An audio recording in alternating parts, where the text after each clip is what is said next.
नमस्कार, मैं रवीश कुमार। प्रधानमंत्री नरेंद्र मोदी जब भी इंटरव्यू देते हैं, पत्रकार कंफ्यूज हो जाते हैं कि यह इंटरव्यू है या कुछ और है। आप जानते हैं कि 10 साल तक प्रधानमंत्री रहने के बाद भी नरेंद्र मोदी ने एक भी खुली प्रेस कॉन्फ्रेंस नहीं की है। वो इंटरव्यू भी देते हैं तो वहां जमीनी पत्रकार नहीं होते। खैर, किसे इंटरव्यू देंगे यह उनका चुनाव हो सकता है, लेकिन जो सवाल पूछा जाता है उसका मूल्यांकन भी तो होगा। जो जवाब दिया गया है उस पर विरोधी दल और समीक्षक बात तो करेंगे ही, लेकिन क्या यह विचित्र नहीं है कि इलेक्टोरल बॉन्ड पर वो पत्रकार सवाल पूछ रहे हैं जिन्होंने इस पर खुद कोई रिपोर्ट नहीं की, डेटा को देखकर उन तथ्यों को सामने लाने की कोशिश नहीं की जिन्हें सरकार छिपाने का प्रयास कर रही थी। इसलिए प्रधानमंत्री नरेंद्र मोदी जब भी इंटरव्यू देते हैं, इसका विश्लेषण शुरू हो जाता है कि पत्रकार ही इंटरव्यू कर रहा था या करने वाला कोई कलाकार रहा होगा। जब कलाकार इंटरव्यू करता है तब साफ हो जाता है कि वह सवाल ही क्या पूछ पाएगा। सवाल पूछने की उसकी ट्रेनिंग नहीं है। लेकिन जब पत्रकार इंटरव्यू करता है तब आजकल लोग यह भी देखने लगे हैं कि पत्रकार कलाकारी कर रहा है या पत्रकारिता कर रहा है। एक ही प्रार्थना करता हूं कि पत्रकारिता की कक्षा में प्रधानमंत्री नरेंद्र मोदी का इंटरव्यू नहीं पढ़ाया जाना चाहिए, वरना 18-19 साल का एक छात्र समझ नहीं पाएगा कि वह किस पर शर्मिंदा हो रहा है। पत्रकारिता पर अगर शर्मिंदा हो गया तो इस पेशे में बने रहने का उसका हौसला, आत्मविश्वास हमेशा के लिए टूट जाएगा। आप अगले 100 साल तक उन्हें वोट देते रहें, मगर प्रधानमंत्री मोदी का कई इंटरव्यू कहीं से भी इंटरव्यू या पत्रकारिता की परिभाषा में नहीं आता है। इंटरव्यू की पूरी समझ ही उलट जाती है। चूंकि यह वीडियो प्रधानमंत्री के इंटरव्यू और मीडिया के संबंधों को लेकर है, इसलिए हम एएनआई की स्मिता प्रकाश के इंटरव्यू पर बात करने से पहले एक और लेख की चर्चा करना चाहते हैं जो 15 अप्रैल के टाइम्स ऑफ इंडिया में छपा है। प्रसार भारती के पूर्व प्रमुख शशि शेखर वेम्पति का यह लेख है जो टाइम्स ऑफ इंडिया के संपादकीय पन्ने के बीच में छपा है। इस लेख में शशि शेखर वेम्पति किसी अखबार या चैनल का नाम नहीं लेते हैं, ग्लोबल मीडिया से ही काम चला लेते हैं। हेडलाइन है कि ग्लोबल मीडिया भारत के बारे में अक्सर एक तरफा पक्ष रखता है। ग्लोबल मीडिया कौन है इसका नाम नहीं है। गार्डियन है या इंडिपेंडेंट है या न्यूज वीक है या टाइम्स है या वॉशिंगटन पोस्ट है, केवल ग्लोबल मीडिया का इस्तेमाल होता है। शशि शेखर शुरुआत ही इस बात से करते हैं कि दुनिया में किस तरह से मीडिया में भारत को दिखाया जा रहा है। इसमें कई सारे कारक शामिल हैं। ग्लोबल पावर के आपसी रिश्तों की छाया भी भारत की छवि पर पड़ती नजर आती है। इसमें भारत विरोधी प्रोपेगेंडा भी शामिल है। शशि शेखर आईआईएमसी के एक जर्नल में छपे एक विश्लेषण के आधार पर कहते हैं कि भारत के बारे में कई सारी नकारात्मक छवियां बनाई जा रही हैं। भारत में जो पॉजिटिव डेवलपमेंट है उसे अनदेखा किया जा रहा है। भारत के खिलाफ जिस संगठित तरीके से गलत कमेंट्री आ रही है, फैक्ट चेक को सशक्त करना चाहिए और जो मीडिया आउटलेट प्लेटफॉर्म गलती कर रहे हैं उसे रोकना चाहिए। वेम्पति को बताना चाहिए कि ये कौन से मीडिया संस्थान है, नाम लेना चाहिए। क्या इनमें वह भी शामिल है जिन्हें बुलाकर प्रधानमंत्री नरेंद्र मोदी इंटरव्यू देते हैं?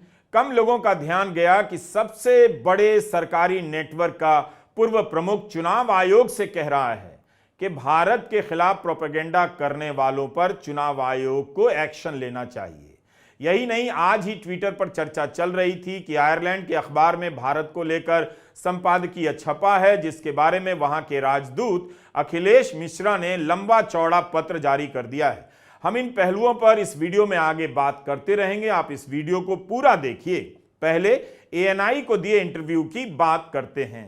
प्रधानमंत्री नरेंद्र मोदी ने समाचार एजेंसी एएनआई के स्मिता प्रकाश को इंटरव्यू दिया है। यह इंटरव्यू सभी अखबारों में छपा है और तमाम चैनलों पर दिखाया गया है। इस इंटरव्यू का वीडियो हम नहीं दिखा सकते क्योंकि हम एएनआई के सब्सक्राइबर नहीं हैं और हमारे पास कॉपीराइट नहीं है, लेकिन प्रधानमंत्री मोदी की वेबसाइट पर इस इंटरव्यू को पूरा टाइप कर अंग्रेजी में डाला गया है। इसमें प्रधानमंत्री नरेंद्र मोदी ने चुनावी चंदे के बॉन्ड को लेकर अपनी वही बातें दोहराई हैं जो उन्होंने तमिल चैनल थांती के इंटरव्यू में कहा था, सेम टू सेम। इसका मतलब है कि इस सवाल का यही जवाब तैयार कर लिया गया है ताकि लगे कि वे इलेक्टोरल बॉन्ड के मुद्दे से भाग नहीं रहे हैं बल्कि बोल रहे हैं, जबकि ऐसा नहीं है। प्रधानमंत्री जो बोल रहे हैं वो सच्चाई से बहुत दूर है, बल्कि बॉन्ड को लेकर ढंग से सवाल भी नहीं किया जाता है। प्रधानमंत्री नरेंद्र मोदी इलेक्टोरल बॉन्ड के सवाल के जवाब में कहते हैं, और मैं उनके जवाब को पढ़ रहा हूं। वे कहते हैं कि मैं चाहता था कि हम कुछ कोशिश करें कि इस काले धन से हमारे चुनाव को कैसे मुक्ति दें, ट्रांसपेरेंसी कैसे आए। एक प्रामाणिक पवित्र विचार मेरे मन में था, रास्ते खोज रहे थे, एक छोटा सा रास्ता मिला, वही पूर्ण है, ऐसा हमने उस समय भी क्लेम नहीं किया। पार्लियामेंट में डिबेट में सबने उसको सराहा भी। आज जो लोग उलट पलट बोल रहे हैं उन्होंने सराहा था। पार्लियामेंट डिबेट देख लीजिए। इलेक्टोरल बॉन्ड को प्रधानमंत्री पवित्र विचार कह रहे हैं, यह भी गजब है। वे संसद की बहस दिखाना चाहते हैं। कम से कम सुप्रीम कोर्ट ने जो कहा वह भी देख लेते और उसकी बात कर लेते। विचार पवित्र हो सकता है, मगर कानून जिस तरह से बनाया गया उसमें पारदर्शिता नहीं थी। इसी आधार पर वह कानून रद्द कर दिया गया। कोई मामूली कमी नहीं थी जिसमें सुधार की जा सके, बल्कि सुप्रीम कोर्ट ने उस कानून के आधार को ही अवैध और असंवैधानिक माना।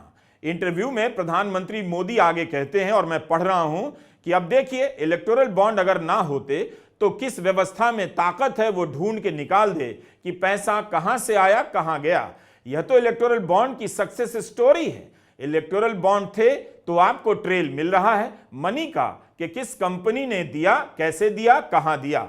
अब उसमें अच्छा हुआ या बुरा हुआ विवाद का विषय हो सकता है, इसकी चर्चा हो। मुझे जो चिंता है वो ये कि मैं ये कभी नहीं कहता कि निर्णय में कोई कमी नहीं होती है। निर्णय तो चर्चा कर सीखते हैं, सुधारते हैं, इसमें भी सुधार के लिए बहुत संभावना है। लेकिन आज हम पूरी तरह काले धन की तरफ देश को धकेल दिया है, और इसलिए मैं कहता हूं कि सब लोग पछताएंगे जब बाद में ईमानदारी से सोचेंगे।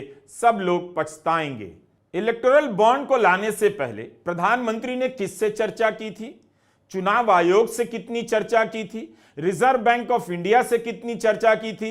विपक्ष से कितनी चर्चा की थी सदन में विधेयक लाने से पहले? इसका जवाब आप खोजिए। अब प्रधानमंत्री कह रहे हैं कि सब लोग पछताएंगे। ये सब लोग कौन है जो पछताएंगे? प्रधानमंत्री किसे पछताने की बात कर रहे हैं? सुप्रीम कोर्ट भी क्या पछताएगा? यह जवाब ही आधारहीन और गलत है।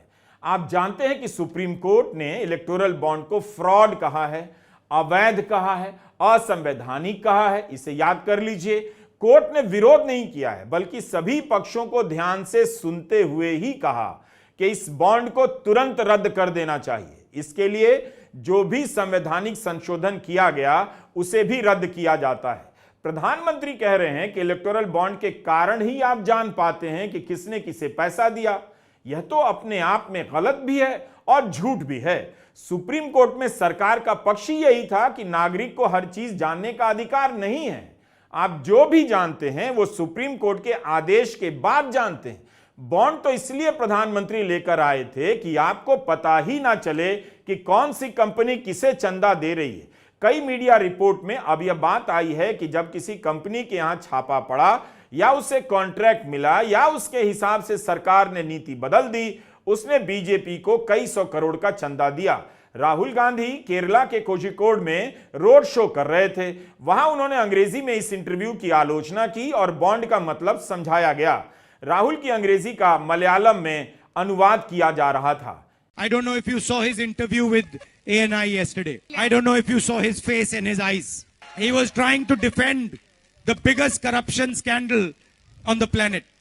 Electoral bond scheme through which BJP has got thousands of crores of rupees by extorting them from India's businessmen. If you look at the dates when the money was given, you will find that the CBI is deployed against a businessman, and a few days later, a few weeks later, he pays the BJP. Another businessman given a road contract of thousands of crores, and immediately after getting the road contract, he pays the BJP in electoral bonds. You know, sometimes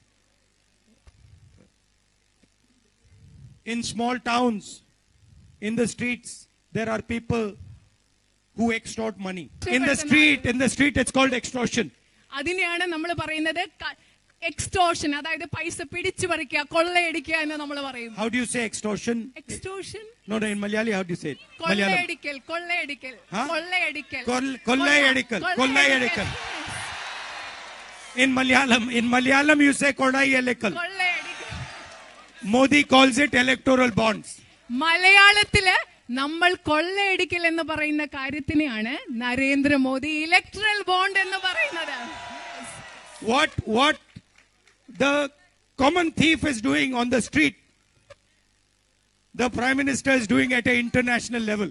इस चुनाव में एक बदलाव आया है। विपक्ष प्रधानमंत्री से सवाल पूछ रहा है तो प्रधानमंत्री उन सवालों के सीधे जवाब नहीं दे रहे हैं, लेकिन जब प्रधानमंत्री इंटरव्यू दे रहे हैं तब विपक्ष उनकी हर बात की काट पेश कर रहा है, मुद्दा बना रहा है। प्रधानमंत्री की किसी रैली में कही गई बातों को विपक्षी दल अपनी रैली में जवाब दे रहे हैं। 15 अप्रैल को प्रधानमंत्री मोदी का इंटरव्यू तमाम चैनलों पर श्रद्धा के साथ चलाया जाता है, बिना ब्रेक के। उसी दिन इंटरव्यू के बाद राहुल गांधी ने अपनी सभा में, केरला की एक सभा में इसका जिक्र कर दिया और आलोचना पेश कर दी। Today I believe the Prime Minister gave a press conference, gave an interview, to the ANI and spoke about the electoral bond scheme. And he told the nation how the electoral bond scheme was designed to create transparency in the political system. It's interesting that the Prime Minister thinks that the electoral bond scheme was designed to bring transparency to India's political system. But the Supreme Court thinks that the electoral bond scheme is illegal. It is also interesting to me that the Prime Minister and the government did everything possible to stop the names of the companies that donated money to the BJP from coming out, and did everything possible to stop the dates on which that money was donated from coming out. I am going to show you just now why the Prime Minister and the government didn't want the names of the companies and the dates to be available to India's public. प्रधानमंत्री नरेंद्र मोदी ने ANI को कई बार interview दिया है। अगर आप उन interview के बारे में जानना चाहते हैं तो 12 अप्रैल 2024 को न्यूज लॉन्ड्री की वेबसाइट पर शिवनारायण राजपुरोहित ने एएनआई को लेकर जो लंबा लेख लिखा है उसे जरूर पढ़िए। शिवनारायण राजपुरोहित ने दिखाया है कि 2014 के बाद से इस समाचार एजेंसी की भूमिका किस तरह से बदलती है।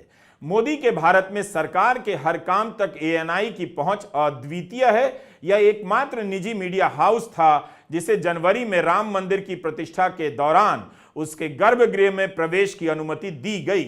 यह एकमात्र गैर सरकारी मीडिया हाउस है जो मोदी के विदेश दौरों को नियमित रूप से कवर करता है। आपको यह लेख पढ़ना चाहिए। एएनआई का इंटरव्यू 78 मिनट का है। 54 मिनट बीत जाने के बाद इलेक्टोरल बॉन्ड का सवाल आता है। स्मिता प्रकाश ने राहुल गांधी और अन्य बातों का हवाला देते हुए इस बारे में सवाल किया।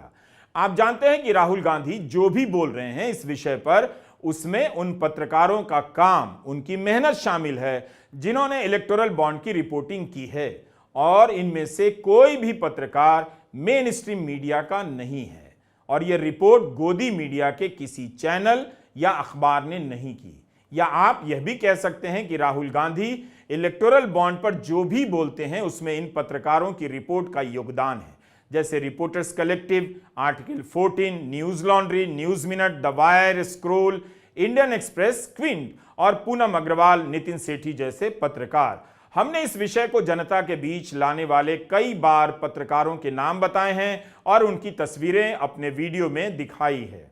लेकिन एएनआई की स्मिता प्रकाश जब इलेक्टोरल बॉन्ड को लेकर सवाल करती हैं तो राहुल गांधी और विपक्ष के हवाले से पूछती हैं। स्मिता प्रकाश का सवाल मैं शब्दशः पढ़ रहा हूं। मोदी जी, मैं डोमेस्टिक पॉलिटिक्स पे वापस आती हूं।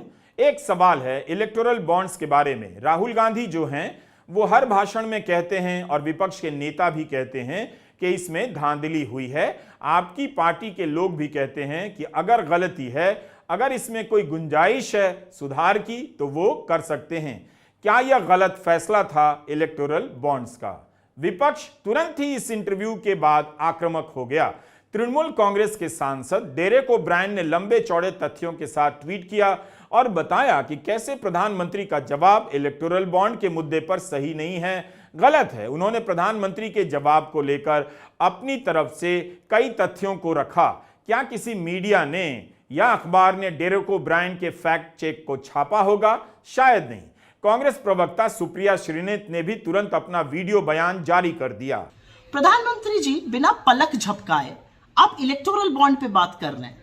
इलेक्टोरल बॉन्ड पे आपके गोरख धंधे की कलई इस देश के उच्चतम न्यायालय ने खोली है कि कैसे चंदा दो और धंधा लो और वसूली रैकेट आप चला रहे थे।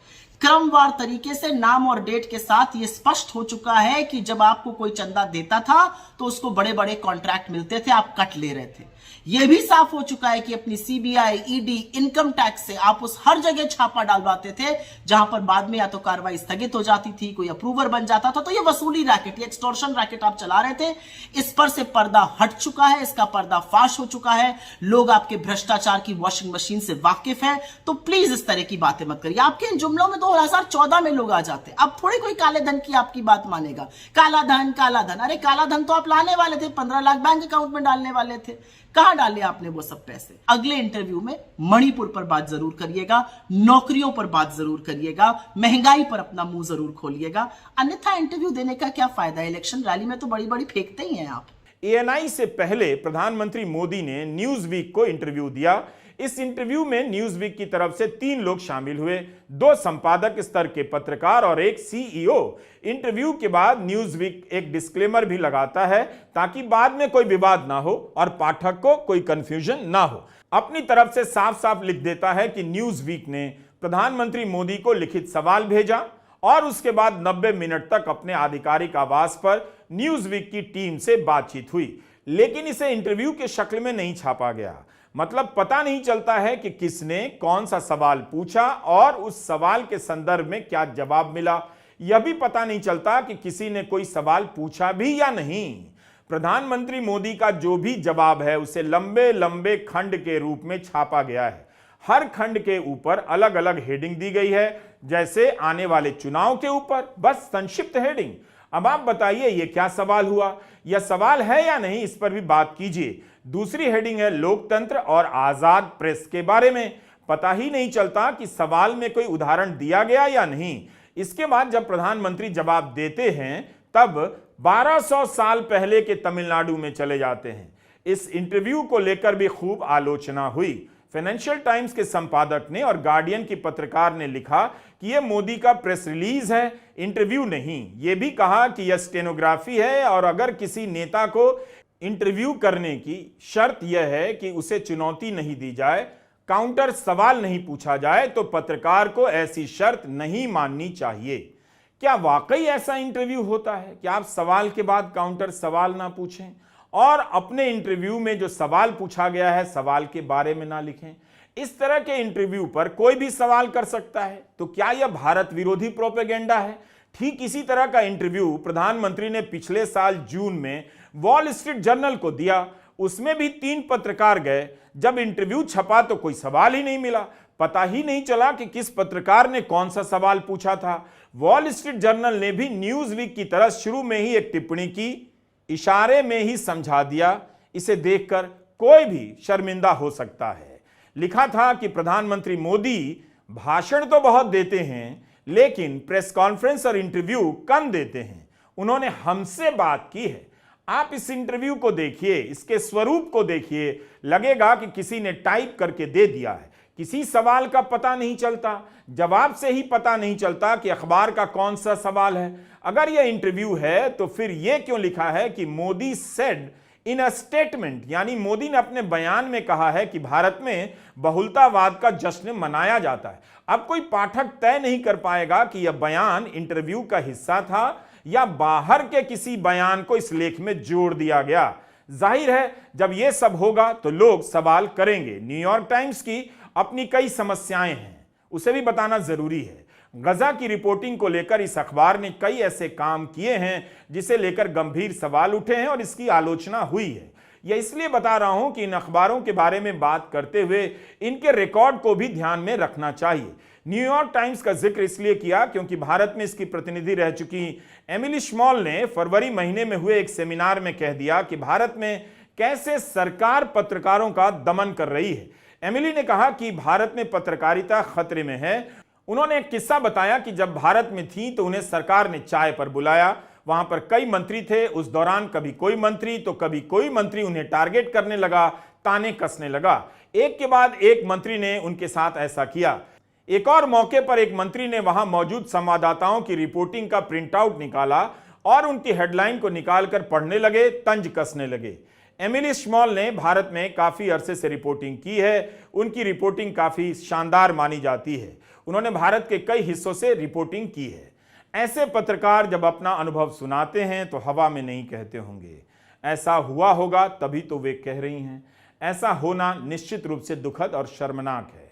भारत सरकार को भी अपना पक्ष रखना चाहिए। एमिली ने अमेरिका में हुए उस सेमिनार में कहा कि कैसे 6 साल से कोई विदेशी पत्रकार कश्मीर नहीं जा सका है। हर पत्रकार को पता है कि सरकार के सामने सवाल पूछना कितना मुश्किल होता जा रहा है। आप अगर ग्लोबल मीडिया पर यकीन नहीं करना चाहते हैं तो अपने यहाँ के गोदी मीडिया का ही हाल देख लीजिए। अब हम यहाँ फिर से शशि शेखर वेम्पति का लेख लाना चाहते हैं जो टाइम्स ऑफ इंडिया में छपा है। वेम्पति ग्लोबल मीडिया के खिलाफ कार्रवाई चाहते हैं, लेकिन इन अनुभवों पर क्या कहना चाहेंगे? अगर मंत्री ग्लोबल अखबारों को चाय पर बुलाकर उनकी रिपोर्ट पर ताने कसेंगे तो क्या इससे भारत की प्रतिष्ठा बढ़ती है? और फिर जब ग्लोबल मीडिया से इतना ही खतरा है तो न्यूज वीक को इंटरव्यू देने के बाद सारे मंत्री ट्वीट क्यों करने लग जाते हैं? मतलब जब तारीफ छपे, अपने हिसाब से छप जाए तो ग्लोबल मीडिया ठीक है, अन्यथा वह भारत विरोधी है। आज सुबह एक और खबर आई। आयरलैंड का एक अखबार है आयरिश टाइम्स। 11 अप्रैल को आयरिश टाइम्स में भारत के चुनाव पर एक लेख छपा। इसका शीर्षक था भारत के चुनाव पर आयरिश टाइम्स का नजरिया, मोदी टाइटन्स हिज ग्रिप। इस लेख की सब हेडिंग में भारत के बारे में लिखा है कि एक असहिष्णु हिंदू बहुलवाद आज का नियम बन गया है। इस पर आयरलैंड में भारत के राजदूत अखिलेश मिश्रा ने एक पत्र जारी किया जिसमें लिखा है कि मोदी अभूतपूर्व रूप से लोकप्रिय हैं, भारत का लोकतंत्र मजबूत, वाइब्रेंट, रोबस्ट है। यह पत्र देखकर लगता है कि सरकारी सूचना विभाग की प्रेस रिलीज है जिसमें प्रधानमंत्री मोदी की तारीफ करते हुए राजदूत चरित्र से लेकर ईमानदारी और लोकप्रियता की बात करने लग जाते हैं। लिखते हैं कि प्रधानमंत्री किसी कुलीन राजनीतिक परिवार से नहीं आते हैं, उनका निजी जीवन करोड़ों लोगों को प्रेरित करता है। आयरिश टाइम्स ने लिखा है कि विपक्ष के नेताओं के खिलाफ मुकदमे हो रहे हैं, उन्हें जेल भेजा जा रहा है, उनके खाते जब्त हो रहे हैं। इस पर भारत के राजदूत लिखते हैं कि भारत में भ्रष्टाचार विरोधी कार्रवाई सफल है क्योंकि सरकार ने एजेंसियों को खुली छूट दे रखी है। एनजीओ, मीडिया और राजनीतिक दल जो भ्रष्टाचार कर रहे हैं उस पर कार्रवाई की जा रही है और सब कुछ कानून के अनुसार हो रहा है।